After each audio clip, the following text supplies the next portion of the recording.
അസ്സലാമു അലൈക്കും വറഹ്മത്തുള്ളാഹി വബറകാതുഹു. അഹ്മദ് ബിൻ ഹംബൽ റളിയല്ലാഹു അൻഹു ഒരു ചരിത്ര കേൾക്കുറു. സാധാരണ ഇന്നത്തെ കാലത്ത് ഞങ്ങൾ ഒരു റൂട്ട് നോക്കുകയെന്ന് കണ്ടെങ്കിൽ ഒരു ജാഗിക്ക് ബൈക്കിലോ കാറിലോ പോകണ്ടെങ്കിൽ ഞങ്ങൾ തെരുത്തപ്പുറം എന്ന് കണ്ടെങ്കിൽ ഞങ്ങൾ ഉപയോഗിക്കുന്ന ഗൂഗിൾ മാപ്പ് അല്ലേ, അതായത് ഡയറക്ഷൻ നോക്കൂ മൊബൈലിലൂടെ. അപ്പോൾ പണ്ടത്തെ കാലത്ത് എന്തൊക്കെ വന്നാറ് നോക്കണം. Abdullahi bin Ahmad bin Hanbal റളിയല്ലാഹു അൻഹു, അഹ്മദ് ബിൻ ഹംബൽ റളിയല്ലാഹു അൻഹു മോന് ചൊല്ലു, ഖാല സമഅതു അബി യഖൂലു, എൻ്റെ ബാപ്പ சொல்கிறதாയിട്ട് நான் கேட்டேன். ஆறு அஹ்மது பின் ஹம்பல் தங்கள் சொல்கிறதாയിട്ട് நான் கேட்டேன். അഹ്മദ് ബിൻ ഹംബൽ റളിയല്ലാഹു അൻഹു ഉത്തമ നൂറ്റാണ്ടിൽ ജീവിച്ച ഹംബലി മദ്ഹബിനെ തദ്വീൻ ചെയ്തതായ ക്രോഡീകരിച്ചതായ പണ്ഡിതനെത്തിക്കട് വലിയ നിലക്ക് ഖുർആനും ഹദീസും നല്ലോണം മനസ്സിലാക്കിയ വലിയ പണ്ഡിതൻ. ആ മഹാൻ ചെല്ലു പോലെ മോൻ ചെല്ലു, ഹജജ്തു ഹംസ ഹിജജിൻ, ബാപ്പ 5 വട്ട ഹജ്ജ് പോയിരു, മിൻഹ ഇസ്നതൈനി റാക്കിബൻ, അതിൽ 2 വട്ട ഹജ്ജിക്ക് പോയത് നടന്നിട്ട്, വസലാസത മാഷിയാൻ, 3 ഹജ്ജ് ആക്കിയരെ അല്ല 2 വട്ട റാക്കിബൻ എന്നെങ്കിൽ വാഹനത്തിൽ പോയിര്, ഇനി 3 ഹജ്ജ് നടന്നിട്ട്, അല്ലെങ്കിൽ വേറെ അഭിപ്രായ പ്രകാരം 3 ഹജ്ജ് വാഹനത്തിലും 2 ഹജ്ജ് നടന്നിട്ട്, എന്തായാലും നടന്നിട്ട് ഓർക്ക് ഹജ്ജിക്ക് പേര്, നടന്നിട്ടും പേര്, വാഹനത്തിലും ഹജ്ജിക്ക് പേര് വിഷയമുള്ളൂ. ഫളൽതു അത്വരീക ഫി ഹജ്ജത്തിൻ, ഇനി പോണ്ട തെരു തപ്പി എന്ന് കണ്ടെങ്കിൽ എന്തൊക്കെ എന്തുകൊണ്ടുണ്ടാ, ഒക്കുന്തു മാഷിയൻ ഫജഅൽതു അഖൂലു യാ ഇബാദല്ലാഹ് ദല്ലൂനി അല ത്വരീഖി. ഗൂഗിൾ മാപ്പില്ലല്ലേ, അപ്പം എന്തിനാക്കരേ ഡയറക്ഷൻ നോക്കൂ, തെരു സരി നോക്കൂ.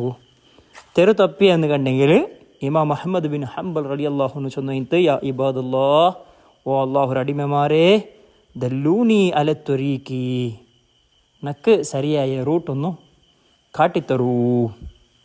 അങ്ങനെ ഓ അല്ലാഹുവിന്റെ അടിമമാരെ, ആരില്ല അവിടെ ഇല്ലാത്ത ജാഗിൽ അല്ലാഹുവിന്റെ അടിമമാരെ നക്ക് ശരിയായ റൂട്ട് കാണിച്ചു തരൂ ചൊന്തു ചൊല്ലി. ഖാല ഫലം അസൽ അഖൂലു ദാലിക, ഇതിങ്ങനെ തെരു കിട്ടത്തോളം ഇങ്ങനെ ചെന്നോണ്ടിക്കട്. അങ്ങനെ വഖഫ്തു അല ത്വരീഖ്, അങ്ങനെ ശരിയായ ഹത്ത വഖഫ്തു അല ത്വരീഖ്, അങ്ങനെ ശരിയായ മാർഗത്തേക്ക് ഇമാം അഹ്മദ് ബിൻ ഹംബൽ റളിയല്ലാഹു അൻഹു എന്താവൂ തെരു അല്ലാഹു തആല കാട്ടിക്കൊടുക്കുറു. ഇത് താരീഖ് ദിമഷ്കിലുണ്ട്, അതുപോലെ ധാരാളം കിതാബുകളിൽ ഈ ചരിത്രം എന്തേര് ഉദ്ധരിക്കപ്പെട്ടു. ഇവിടെയുള്ള വിഷയം എന്തരേ, എല്ലാം നിങ്ങൾ ആർട്ടമേ കേൾക്കണായേ, അള്ളാഹു താട്ടമേ കേൾക്കണായേ. ഇനി അള്ളാഹു താല സബബുകൾ, കാരണങ്ങൾ ചിലതിൽ വെക്കർ, ഏതുക്കും എന്തുണ്ട് ഒരു കാരണം എന്നുള്ളതുണ്ട്. ഒരു കാരണ മുഖാന്തര ഇതിക്കടെ ഈ ദുനിയാവ് നടക്കറേ, എല്ലാം സബബ് മുഖാന്തര. ഇവിടെ റൂഹ് പിടിക്കാറ് അള്ളാഹു താല, അതിൽ റൂഹ് പിടിച്ച് കൊണ്ടുപോണ്ടാറ് അസ്രായിലല്ലേ, അത് കുറേ സബബ് അള്ളാഹു താല വെച്ചില്ല അസ്രായിൽ എന്നുള്ളത്. ഇനി മരിപ്പ് എന്നുള്ളത്, മരണം എന്നുള്ളതുണ്ട്. അപ്പോൾ മരണത്തിന് ഓരോ സബബില്ല, ഓരോ കാരണമില്ല. ഇനി മല തണ്ടാറ് അള്ളാഹു താല, ആ മല വർഷിപ്പിക്കുക അള്ളാഹു താല ഒരു മലക്കറി നിശ്ചയിച്ചില്ലേ. കിയാമത്ത് നാൾ ഇടി ദുനിയാവുള്ള പൊടിപൊടിയാവറേ, അത് മാക്കറാറ് അള്ളാഹു താല. പക്ഷേ ഇസ്രാഫിൽ സൂറിൽ ഊതില്ലേ, അത് അള്ളാഹു താല ആളെ നിശ്ചയിച്ചില്ലേ.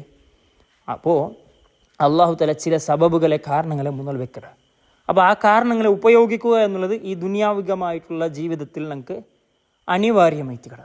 ആ നിമിത്ത ഔലിയാക്കന്മാർ അതുപോലെ സജ്ജനന്മാരെ ഞങ്ങൾ സഹായ അഭ്യർത്ഥനയ്ക്ക് ആളെ മുന്നിൽ വെക്കുക എന്നുള്ളത്, ആളെ മുന്നിലാക്കുക എന്നുള്ളത്, അത് സംസ്കൃതി ഒരാചാരമായിത്തിക്കട ഞങ്ങളെ ഈ സമുദായത്തെ, മുസ്ലിം സമുദായത്തെ.